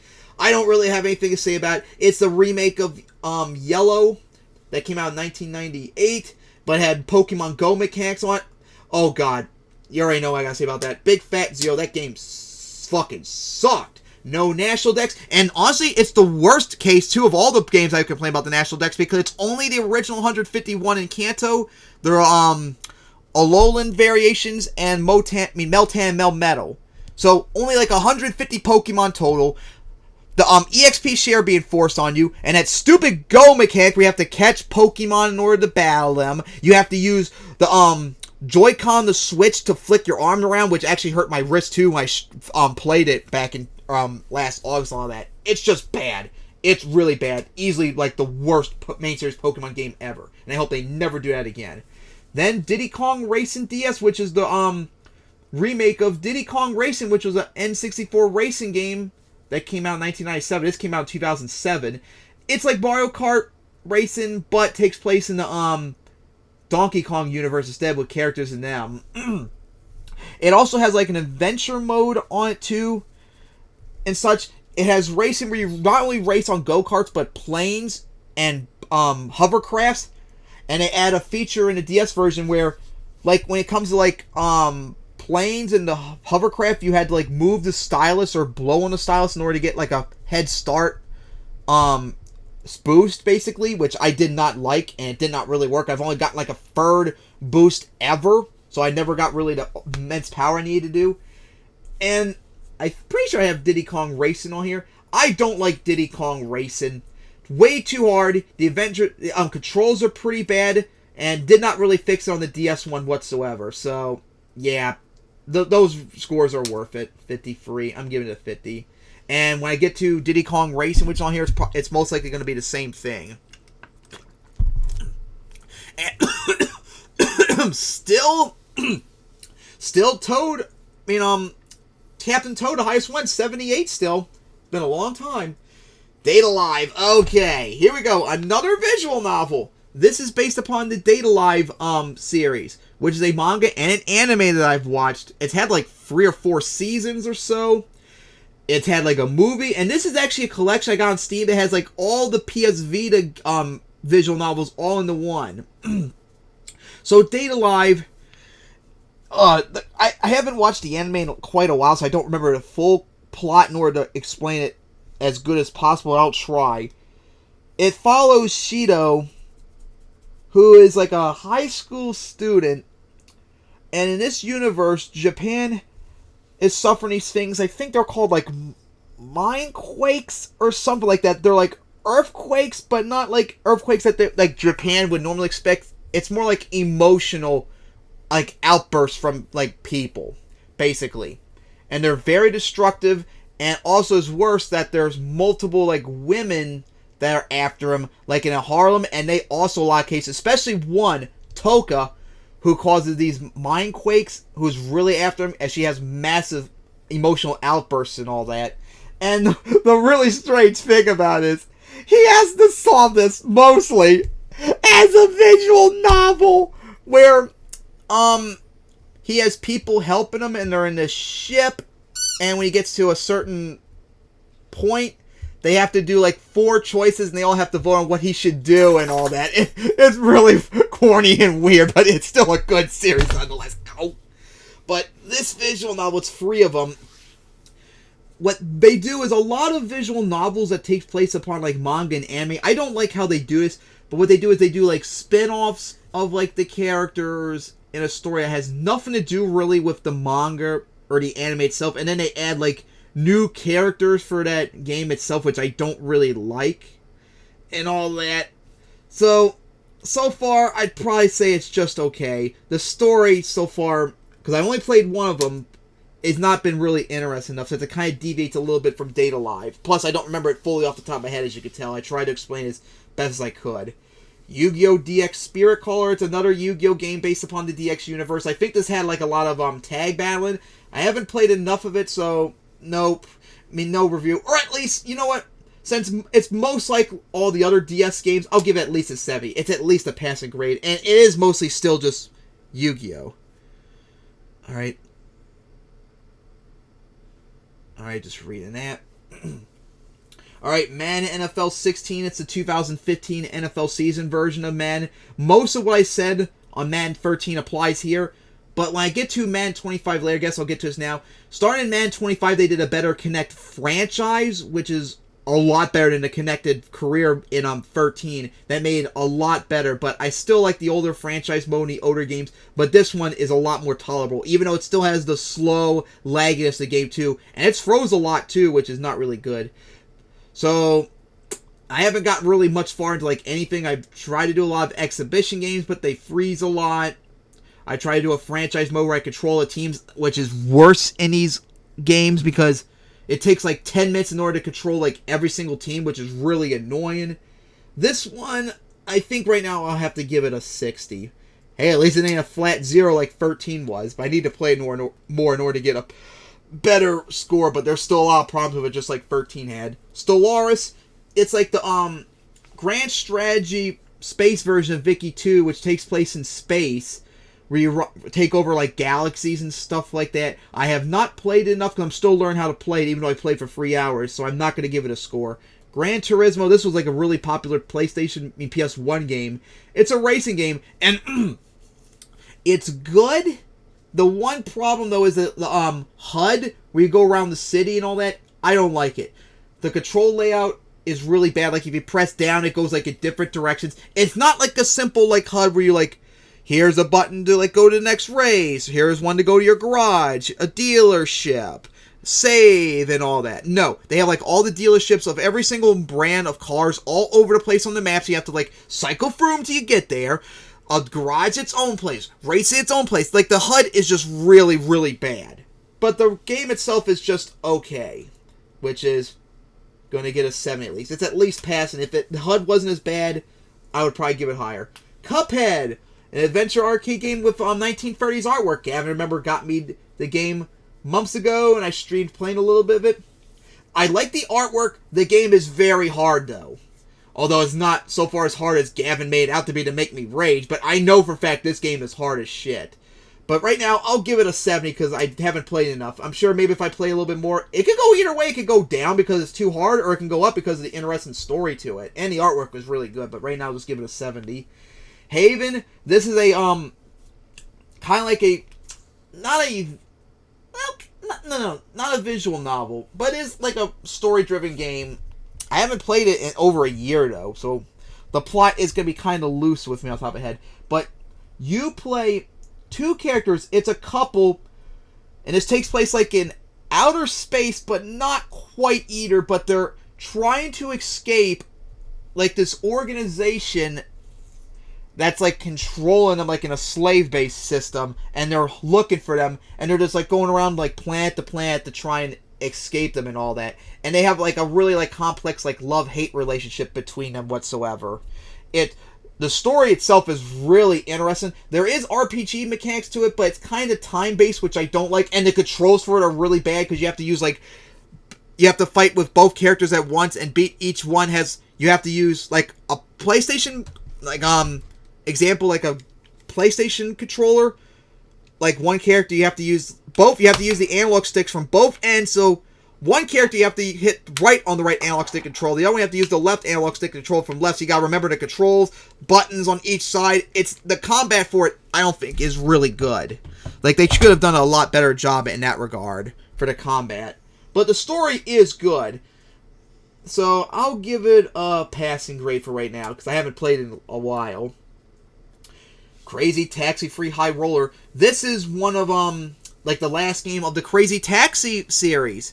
So Crazy Taxi is a video game series where, you play, you go around collecting, you gotta go around as quick of a time as possible under your time limit you have to go around collecting fares and delivering them to the destination and get as high a score as possible. Crazy Taxi Free is that, but takes place in Vegas with a whole bunch of new characters.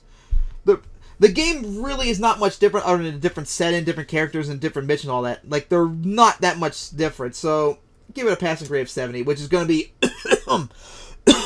pretty much the case for all the Crazy Taxi games. Among Us, it's an indie strategy game where you have to go around, kill people, and be in secret about that. Haven't played that much. It's not that really, like, interesting to me per se. It's more of like the tease Gavin when I played a lot, but unfortunately it's kind of difficult to play because you need like, I think like 4 people to play it, and it's kind of difficult for me and my buddies to find 4 people to play it, so I think I'll just give it a, that might be too low, maybe a 63, because it's still largely not that interesting of a game for me. Super Mario 3D World plus Bowser's Fury. I haven't played the Bowser's Fury part, but I have played Super Mario 3D World before. It is the sequel, I guess, to Super Mario 3D Land, which is kind of like a spin-off to the Super Mario Brothers games, where the games are much easier, which I like. And it's a different setup, too, to the Super Mario Brothers games. Not much to say about it. It's just a standard.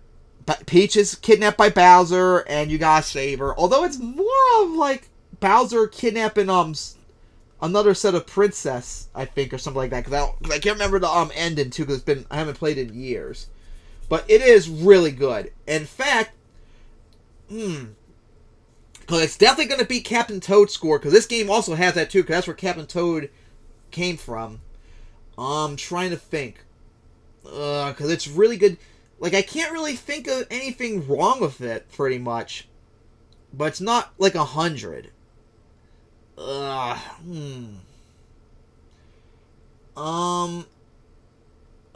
is a tough one. Alright, this might be a little bit too low for my liking, but I'll give it an 85. Which is the new record now, the highest scoring game right now. And of course, I've played more of this game on the Wii U, but I only have the Bowser's Fury one, which is a Switch version on this list right now. Wreckfest, this is like the spiritual successor to Test Drive Eve of Destruction. Is a game where you take place in you have cars and you go around just doing like demolition derbies and racing and all that. The art, graphics look really good. The destruction is absolutely awesome. The only thing I don't like is that you have objectives to fulfill, and they're not easy to fulfill, although it's not necessarily required in order to get farther into the game, at least from what I've seen. But they're kind of difficult, and a lot of times they're not really explanatory on what you need to do, but the game is fun.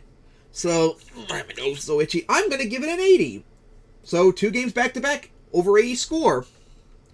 As I want to check something on Twitter really quickly. As the next game on the list, Bravely Default 2, which is a sequel to Bravely Default, which is another game from Square Enix, where, I'm reading something on Twitter. This, so far, I don't know the plot of it much, because so far from what I read, it's kind of like a little bit, quite different from, the original Bravely Default game. In terms of, like, the whole characters are different. But the combat is still the same, where largely, the combat is like normal FPS, not that first-person shooter, RPG, I mean to say, where you play with like 4 characters, and they have this thing, they have 2 different ways to attack, Brave and Default. Under Default, you can attack normally up to 4 times in a turn, but if you do that, you can't attack for another turn afterwards.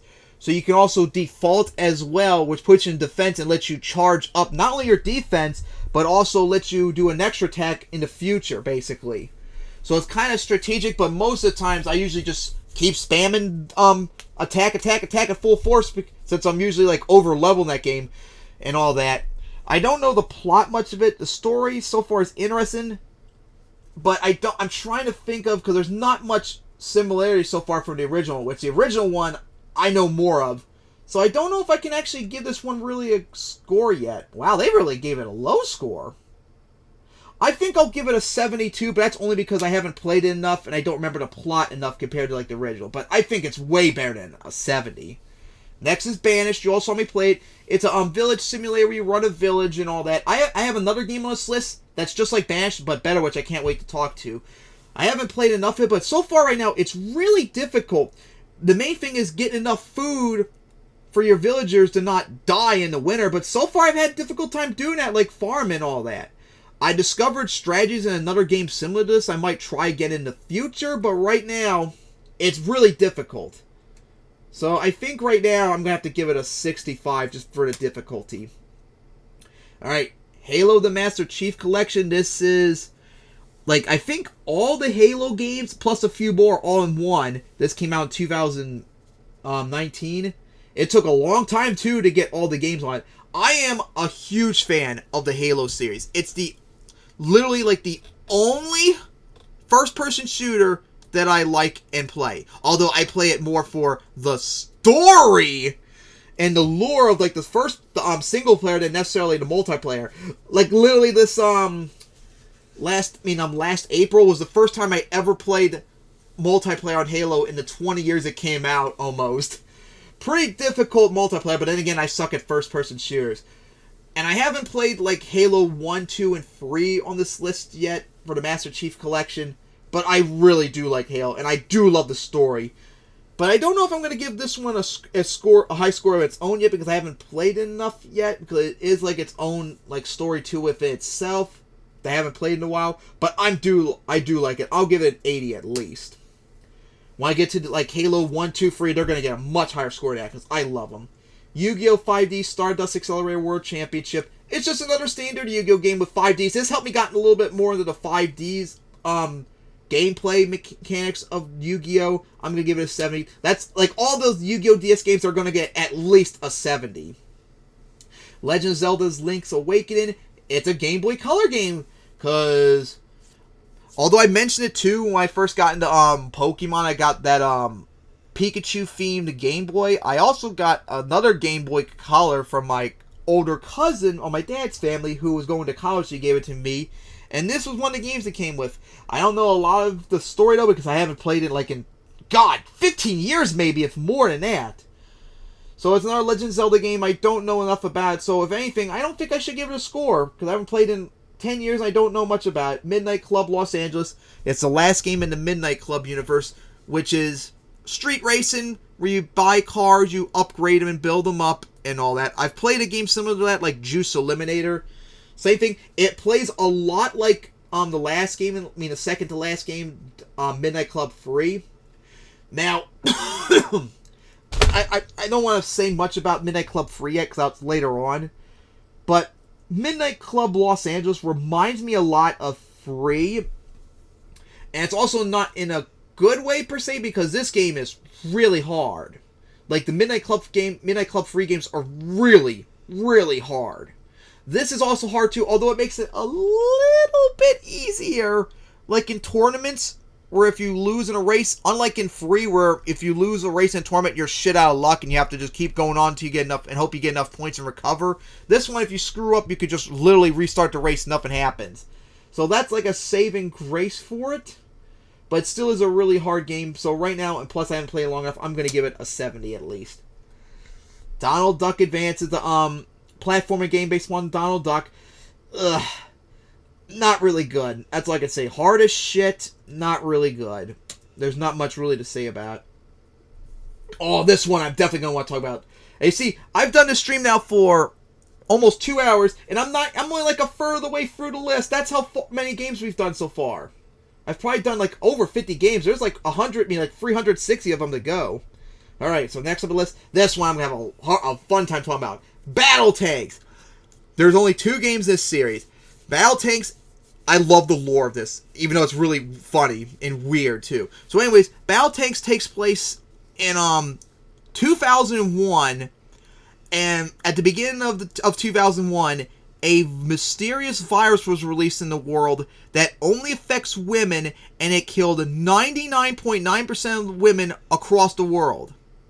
Like, almost all women around the world were killed. So for the next 2 months, basically society fell apart. As governments went to, like, full martial law to kidnap women to keep them, like, in breeding areas. The men had a massive uprising for it. Civil wars all over the place, like China invaded Russia. And then eventually on March 23rd, 2001, like the day before Real Life World Finals 2, nuclear war happened. And you play as Griffin Spade, who was one of these men who actually had a fiance who was one of the 0.1% of women that weren't affected by his virus that was kidnapped as he found out. Well, she wasn't kidnapped, she gave herself in, so he hadn't worry, so he wouldn't like die in like an uprising. Of course, when he found, that's when the nukes went off. And they're in New York City, so he had to travel all the way across the country in San Francisco in tanks that everyone would find out. And basically, the whole America became like just gangs and tanks. So you have to go across San Francisco on all these missions to save his fiance. Now, I can't wait to talk about Global Assault when I get to it, because that's much better. But Battle Tanks, I played this one time, even though it says no play count, back in 2009. And I did not like it. It was a lot less interesting compared to its sequel, and the plot is, I mean, not the plot, the gameplay is a lot harder. It is less forgiving, unlike its sequel. And that really sucks, because I do like the lore, and I love its sequel, but the original game just isn't that good in comparison. I think I will give it just barely a 70, just because of the lore. Like, the lore was so, the story was so, oh, I see a bot right here. And of course, not going to let me do it on the phone. Out you go. Timeout. Remove. And goodbye. Alright. So yeah, 70 only because of the story. If it wasn't for that, it would be much lower. Man, I'm good. This is taking a long time. I didn't think it was going to take this long. But anyways, next on the list, Shantae half Genie Hero. This is the 4th game in the Shantae series where you play as Shantae, who is a half Genie girl who has to go around saving her town, Scuttletown, from Risky Boots. Yeah, Risky Boots, who is the antagonist who's trying to destroy it and take over, like, the world, basically. You all saw Mayumi recently do a playthrough of this. I want to do a playthrough of this, too, eventually. It's really fun, and it's, on the one hand, it's both, the story's good, and it's a weird thing where it's both too easy and too hard at the same time. It's very, very hard, but at the same time, there are upgrades in the game that make it, like, stupidly easy if you know what you're doing. As you saw, if any of you saw Mayumi tweet out when she started her playthrough, there's an upgrade where she could just sit back and just let these barbs roll around Shantae, just kill enemies, collect gems and potions that increase her magic health. Her magic, which allow her to keep infinitely use it over and over again to just get up enough gems to buy more upgrades. Like, it's really stupidly easy in that regard. The story, however, is really good, although despite the hard difficulty, I need to get back to it. I'm going to give it an 83, which is now the 2nd highest on the list. Mario Golf Toadstool Tour. It's one of the Mario Golf games. I played the original. This is the sequel to it. I didn't really like it as much compared to the original, so give it a 60. It's like one of those Mario spin-off games that just wasn't really that good for me. As I need to go on Twitter again. As the next on the list is Voice of Cards. It's the demo of it. Maybe I'll just skip this for right now. I'll skip that for right now when I get to the actual game itself. I'll just get to the actual game because I bought that. That's the demo. Wait, did I overshoot it? Alright, next up is the Political Process. It's a strategy simulator game where you run as a politician. This one is really in-depth despite being very simple. It's not just like running to be like President of America. You can run for Congress, Senate, all the way down to like state Congress and Senate, to mayor, to school council. It's like really in-depth, but it's also really hard at the same time. But I think I've put myself in a little bit of a difficult position in the games in order to do it. I probably need to play it on easiest difficulty and make a character that's specifically designed for a certain area. But it is interesting, and I'll give it a 70. It's very simple, though. House Flipper, y'all saw me play this on stream before. It's an indie simulator where you run a business, building up houses and selling them and flipping them to make money. It's really fun. Wow! Wow! The critics only gave it a 62! Wow! It's definitely not that bad.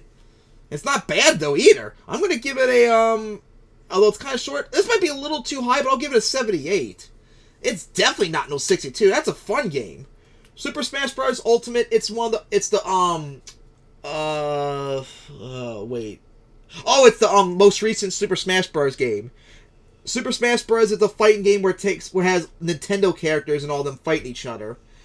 I like the Smash series, but I'm more of like a casual player. Unlike a lot of people. I don't play it that much. But it is really good. Although, honestly, I don't really like Ultimate as much as the other ones. I like Melee and Brawl a lot more. Like, I don't like the changes they made to Classic mode. Like, I don't really like it that much.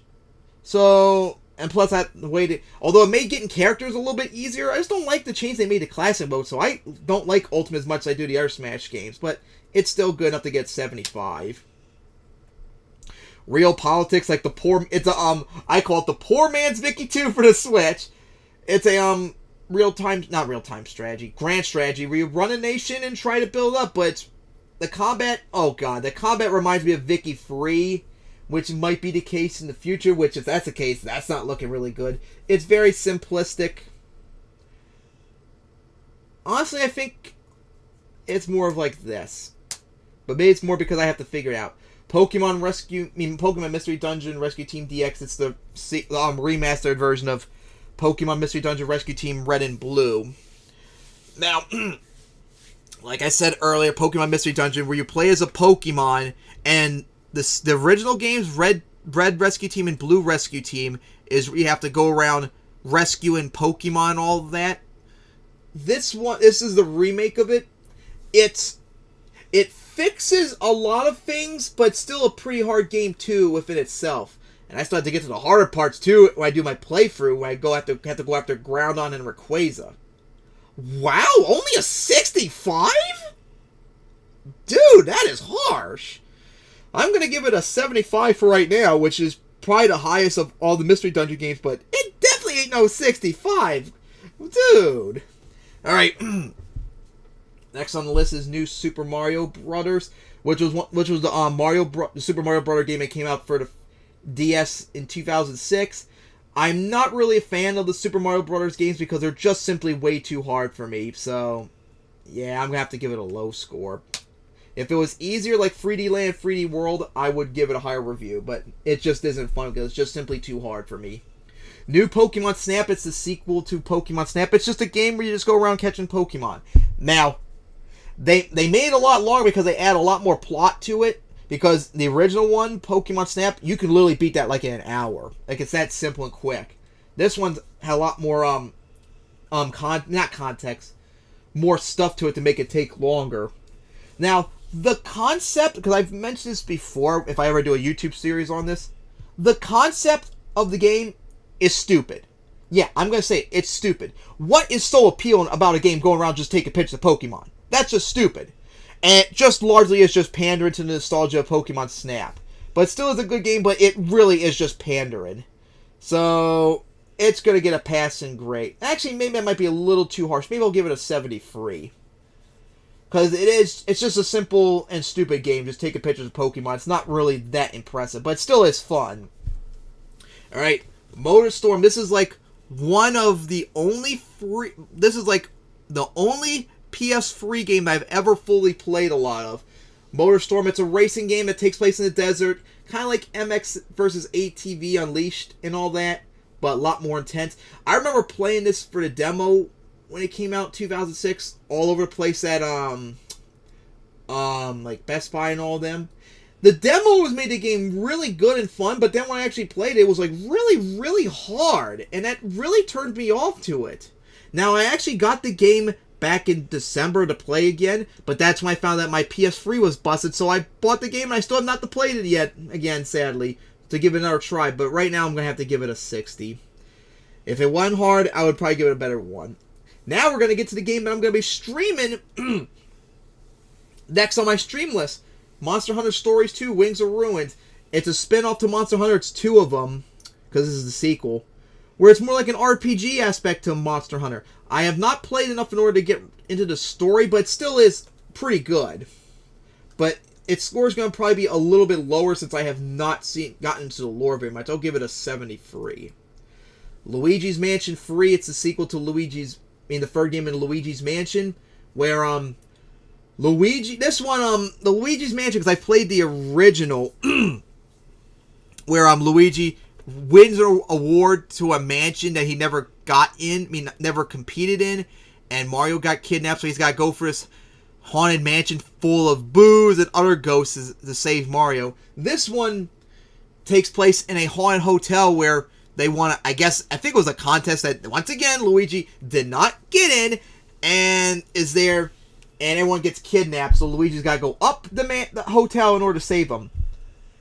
I actually don't really like it and the second game, too, compared to the original. Like, they made it too hard, and they made it, like, too complex, really, for my liking. So, I think I'll have to give it a 73.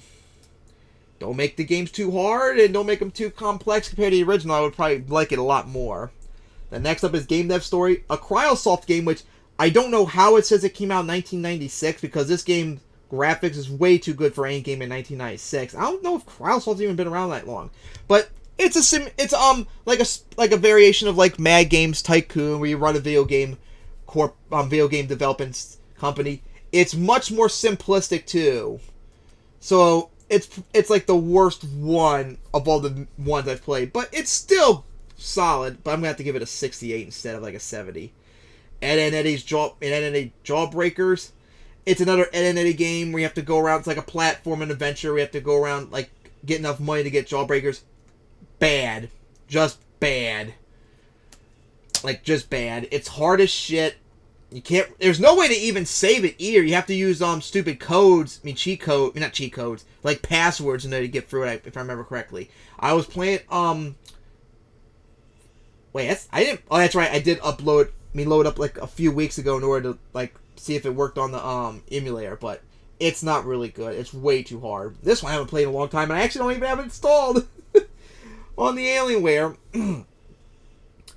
As it's Sid Meier's Civilization 6, it's the most recent game of the Civilization series, where you run a nation. Start with Civilization 4000 BC and build it way up. This one, however, I don't like that much. Like, I don't like how they changed the, in the original games when you build, like, improvements to a city, it builds in the city. Here, they build it outside the city and, like, overtakes the tiles and all that, and I don't like that. Like, I never really liked that when they did that. I thought that was a terrible idea. And I haven't played it in a long time because I got it for free on, Epic, no, what's it, Epic Games? I can't remember. But yeah, I haven't played a little bit of it, but I don't really like it, sadly. As I like the Civilization series, but I have to give it a bad score. Because that really pissed me off when they did that. I'm starting to wonder if I'm going to have to, like, split this up, because I've literally been streaming now for... Let me see, as I go off of Twitter, I've been streaming now for, like, 2 hours, I think, now. Yeah, coming up 2 hours, and I'm not even halfway through. So let's see. Yeah, that's too many to do right there. Ugh, I'm going to have to stop somewhere, but I don't think I'm going to make it up to, like, 10 to 100 hours. That's going to take too long. So maybe I have to split this up into multiple parts. Maybe I'll stop soon right here when we get the 1 to 10 ones done. So anyways, the next one on the list is Jurassic Park 3 Park Builder. It's a Game Boy Advance game. It's like the Game Boy Advance version of Jurassic Park Operation Genesis, where you run Jurassic Park. It's just like Operation Genesis, just on the Game Boy Advance. The graphics are very simple. It has more dinosaurs and other, like, extinct animals in there, which makes it very good, but it's much more simplistic. But still is good, so I'll give it a passing grade. I haven't played much of it, though, but it was fun. Oh, here we go. Oh, wait, no. This is not the good one. Hamtaro Ham Games. I've done a playthrough of this on YouTube back in 2019, but I'm a huge fan of the Hamtaro series. Hamtaro was an anime series that aired back in, like, 2000 in Japan. It follows Hamtaro as a hamster and his ham buddies and all that as they go on adventures around their area and all that. This is like an Olympics game where it's the Ham Olympics. So you have to play characters and on teams and try to win the Olympics and do certain days and all that.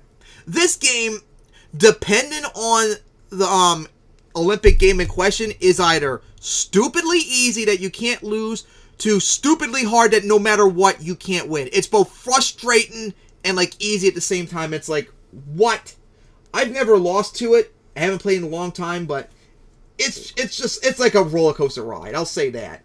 But of the Hamtaro games, I did not like it as much, so I'll give it a 65. Planet Zoo. This is like the spiritual successor to Zoo Tycoon.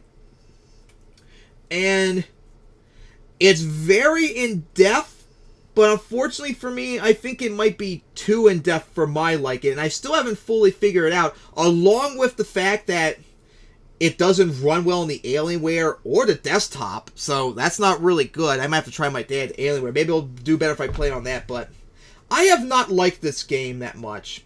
I've never even done my own zoo yet. That's how much indifference I've had to the game so far, sadly.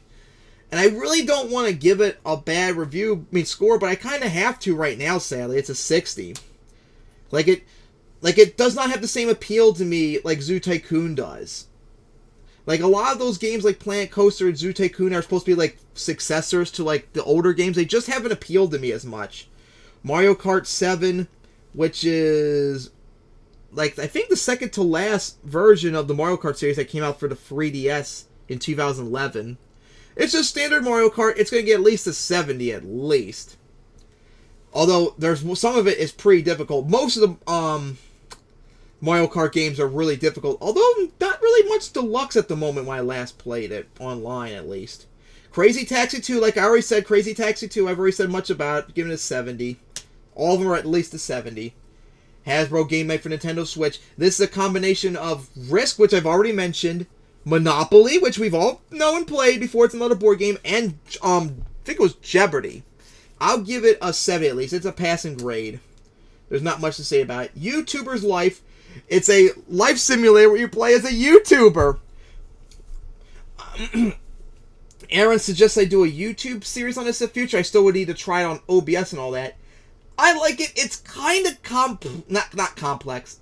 It's kind of like time restrictive too in a lot of ways. It's like pretty difficult to get some tasks done in my experience at least. It's kind of a challenge at least for me so far, but it is good. So I'll give it a 70 right now. I'll probably give it a higher score if I play a little bit more of it. I need to go back to my other account I have on the desktop, but it's very complex so far. It's kind of challenging in a lot of ways. Now, I passed this earlier, Voice of Cards, The Island Dragon Roars, because of the demo of it. This is the full game. This is an RPG, yeah, like an RPG, but it's based upon a card game. Like, everything, the whole thing, even the board, the characters, the enemies, everything is a card. Like, literally everything is a card. The plot so far is very interesting, and I've played the demo of it, which makes it really contrasting, because in the demo, you played the, what are they called again? I can't remember. But they're a guard. The plot of it, basically, you're playing a character that's supposed to go around and kill this dragon that's causing a menace to this world.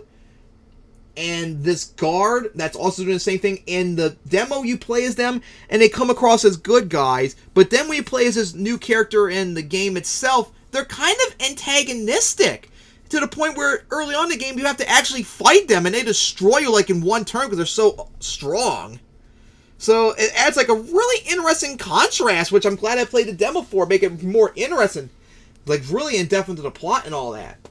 Played not much of it, but it's definitely good. 78. It'll probably go up higher too once I play more of it. It's really, really, really good in terms of story. So, and it's on Steam for demo if you all want to try it out. It's really good.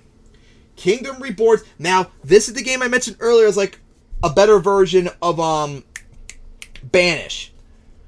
It's like literally down to it the exact same game, but easier. As every like I think like 2 minutes or so, you gain a card that you can use to build new things in the, your village to help you out too. And some of them are, once you build up a lot, become so stupidly, brokenly easy that, like, I can never run out of money, I can never run out of supplies, I can never run out of, like, immigrants to get the population up. I could just keep funneling over and over again. I'll keep spending money to get up, cards to sell, like, half my money to get infinite money. Then I'll use it to keep upgrading to get immigrants and wood and all that. Like, it's stupidly easy and fun, even on hard, normal difficulty so far. It's much better than Banished. Well, at least right now, since I haven't played Banished in a while. Maybe now I know how to play Kingdoms Reborn. And a little bit, since it's mostly the same game, maybe I'll do a lot better on Banished. But it's really, really addictive good. But it is kind of a challenge, too, at the same time. So you gotta get, like, your shit right. I need to try playing a village that's not on the coastline. Because that's what I've done in all my villages so far. I've played, like, on the coastline to build a whole bunch of fisheries. So I can get a whole bunch of fish going in. Because getting a lot of food at the start is just as much of a challenge as Banished. At least on here, you have a way to get food other ways. Whereas in Banished, I have not gotten that luck yet. But this game is really, really good. And I'm going to give it... Oh, this is a tough one. Fuck it, you know what? I'm going to do it. I'll give it an 85, which ties Super Mario 3D World. So yeah, a tie for Lee right now in terms of score. That game is really, really good. Alright. So next up on the list. This is actually 3 games all in one. It's Powerpuff Girls. So for anyone that might not remember because you might be too old, Powerpuff Girls was another Cartoon Network show that aired from 1998 to 2005, and it was the most popular, successful series of Cartoon Network ever, I think. As much as I talk about how Ed and Eddie was awesome, and that was a hit and an awesome show, Powerpuff Girls, like, destroyed it in terms of, like, financial success. Like, oh my god, everything, like, Powerpuff Girls in a lot of ways, every time I go somewhere, like, rivaled Pokemon popularity in the late 90s, early 2000s. That series is just awesome, and I was such a fanboy of Powerpuff Girls when it aired. And in 2000 and 2001, they made 3 video games on it. Powerpuff Girls Bad Mojo Jojo, Powerpuff Girls Paint the Townsville Green, and Powerpuff Girls Battle Him. And, it's kind of like Pokemon, like you have like 2 games of Pokemon, they're the same game but with some differences in them. This is the same thing. It's, all 3 games are the same, but in one game you play as Blossom, the other one you play as Bubbles, the other one you play as Buttercup, and you fight different, and the stories are largely the same, but they go after different characters. And Powerpuff Girls Bad Mojo Jojo, you play as Blossom, and you have to take down Mojo Jojo. Paint the Townsville Green, which is the first one I played, you have to play as Buttercup, and you have to take down the gang Green Gang. And Battle Him, you play as Bubbles, and you have to take down him. So, unfortunately, though, the games are pretty bad, though, sadly. The controls are really bad. Quality's bad. Password saves, which, of course, is not a surprise for a Game Boy and Game Boy Color game. And they're way too hard. They're just not really that good, sadly. So, all 3 of them, I'm going to have to give a score of 50. I actually played, I think it was Powerpuff Girls Bad Mojo Jojo more recently, but it's still not really a good game. They're just way too hard, terrible controls and all that. The games were obviously made to, like, get the, cash grab of how big Powerpuff Girls was at that time. But the series is really good. Just the games are not really that good. So next up, Super Mario 3D Land, which is the prequel to 3D World. It's more like the Super Mario Bros. Games that it's on like a grid of like 8 maps you have to go through, but still largely plays the same way as 3D Land, which I like because the game is much more easier. But I don't like it as much as 3D World, so I'll give it a 78 instead. Instead of 85, I gave 3D World. Rocket League, I haven't played this a lot enough though. Rocket League is a sports game where you play soccer, but with cars instead. Oh, man. This one, it might be because I just suck at it, but God, it is hard. The controls, too. Like, geez, they're really tough to figure out. Like, I'm on the Reddit for Rocket League, and good God, the shit that they do on there, I could never do. So, unfortunately, I don't play as much either because it's not as interesting as it used to be, but it gets at least a 70. It's good. I just don't play as much. Yu-Gi-Oh! Legacy of the Duelist Link Evolutions. This is another Yu-Gi-Oh! Game. It has a little bit more of a story arc to it where you can... No, not a story. It lets you rebattle like the most infamous duels in all the anime series, which I still have to finish up the original Dino Masters arc. I've already beaten all the characters, but I need to do the inverse battles where I reverse the outcomes of the duel. It's really fun. The game gave me like a stupidly OP deck, which I never have really changed much ever since. It is insane. This is definitely better than the standard Yu-Gi-Oh! Game for my liking. I'm giving it a 78. Roller Coaster Tycoon 3, which is the last... Well, not the last game in the Roller Coaster Tycoon series. It's normal Roller Coaster Tycoon, just with 3D graphics and all that. I actually got on the Switch, which is quite impressive. Unfortunately, the one thing I don't like is that it doesn't seem to have sandbox. Although, to be fair, 1 and 2 also didn't have sandbox, but at least in 2, you can make your own sandbox map. This one on the Switch, at least I played, can't. So I don't know if that's just a fault of the Switch, or if it's a fault of the game itself. But it's still really good, but I don't like as much as 2 and 1. But I'll give it a 78. Alright, Juice 2 Hot Import Nights. I just played this the other day, as you saw. So, Juice 2, it's the last game in the Juice series where it's like Midnight Club 3, where it's just racing, where you buy cars and build them up and all that. I kind of want to save what I have to say about this when I get to Juiced and Midnight Club 3, because both games are like really contrasting like choices between me, like which one's better or not. But so far, I would say probably Juice 2 High Important Lights is actually my favorite of the game, of the Juice series, since it's the easiest. Which is impressive because the community and the fans of the games thought High Important Nights was the worst. but I'll give it a 75 at least. But I do think it's a lot better than Juiced in Eliminator. Alright, so next up on the list, Monster Hunter World. It's a Monster Hunter game just like Monster Hunter Rise. Just on the PC. I haven't played it much, sadly, because I can only play on my dad's laptop. And I streamed it too when I first played it. Not much different than Rise, much like I say. It's very good. Give it an 83, though. Because I need to get more into the game, though. Alright, the last one of 1 to 10 hours, Mario Kart 8 Deluxe. It's just the current Mario Kart game. Now, there's going to be a massive DLC coming out in 2 days, which I'm going to get too, because I already got the money set up to get it. And I hope to eventually stream doing that. And it's going to give like 40 tracks or something like that, which is crazy. Honestly, they should have done a new game instead of a DLC.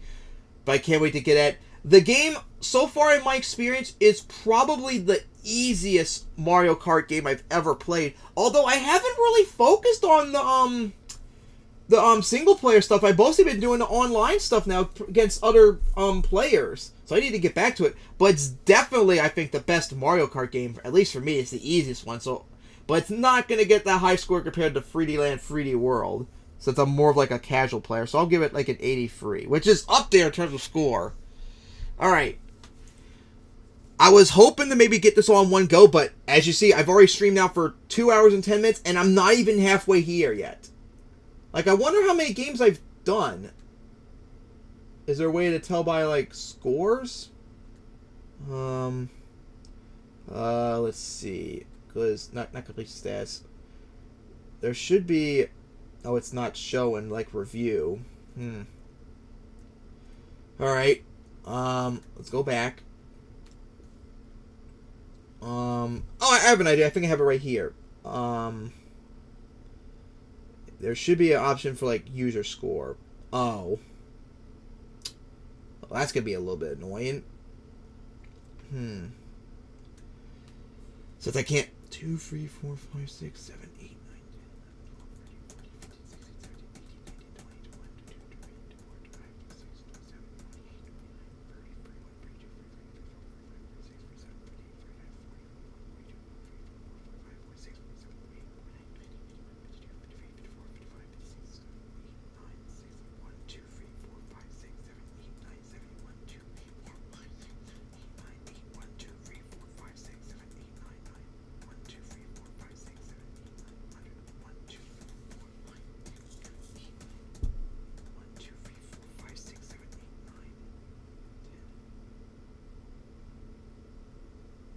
I think I counted 120 games. If so, that would be at least a third. I've done like at least a third of the games in 2 hours. So I think I'll stop for right here. Looks like we'll have to do part 2 and probably a part 3 in the future. Because look at all these games. 2 hours and I've only done like 120 games. I got a long way to go in terms of reviews. Like you can see, a long way. But right now, ooh. Oh, I was hoping... This is the one thing I don't like about Playnite. It doesn't rank them by like all time. It cuts them up in like... hours. I hope there's a way to maybe have it where I press user score and it just does them all in user score, not by time total. Alright, so right now, we got a tie still for the highest scoring game, which is Kingdom Reborn and Super Mario 3D World, which is at 85 each. That's really high up there. And then, I believe... let's go down here. Yeah. So after that, it's a tie between Mario Kart 8 Deluxe, Monster Hunter World, and Shantae Half Genie Hero with 83. So these are top 5 games in terms of scores right now. But I can guarantee you this, they're not going to be the top 5 when we go later on. They're not going to last. But those are the highest scoring games right now on the list. Alright, so when we next come back, we're going to go through, we did, but I got rid of it. Alright, so anyways, next time when I come back, we're going to go through the games that are 10 to 100 hours. So I've done like 120 games. I got another 240 still to go. So next off, we're going to start with Pokemon Puzzle Challenge in the next one. Alright, so I hope you enjoy that. Now I got to go get on the bike, do some shit, maybe film some videos, and then head to bed. So see you guys next time. We'll do part 2